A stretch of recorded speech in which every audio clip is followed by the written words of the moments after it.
از یخ پرسیدند که چرا اینقدر سردی؟ گفت مرا اولم آب آخرم آب، پس گرمی به من چی لازم؟ اما ما انسان ها اولمان خاک آخرمان خاک، پس این همه کینه و کبر و غرور از کجا و برای چی؟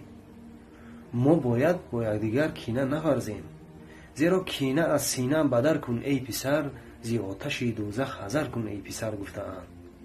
و زیب فرزند آدم این خاکساری است. به خدا قسم که کبر و غرور این شعار شیطانی است. بزرگ بیدار نگفته است که اگر شهرت طلب داری رفیقی بید مجنون باش، که او هرچند بالا می رود لیک سر بر زمین دارد. ما باید در زندگی زمینی باشیم. این را هیچگاه فراموش نکنیم که از خاک آمدیم به خاک می رویم و باید خاکسار باشیم. خداوند از همه ما و شما رضا باشد.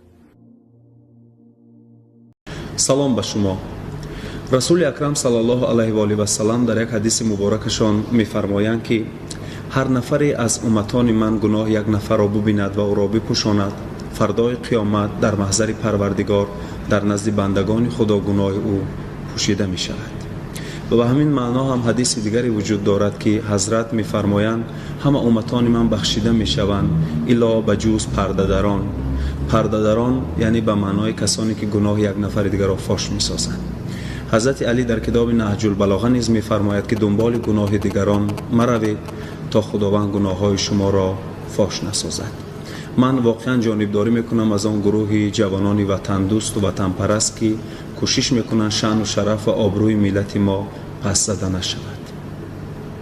پیش از اونه که درباره فرهنگ استفاده برای سامانه‌های اجتماعی و درباره کامنتاری هایی که در زیر عکس و نوارهای گذاشته میشوند سخن بگویم، من یک بیت از صاحب قران شاعران استاد رودکی پیش نظر میاد. میگه که گر بر سر نفس خود امیری، مردی بر کور و کر ار نکته نگیری مردی.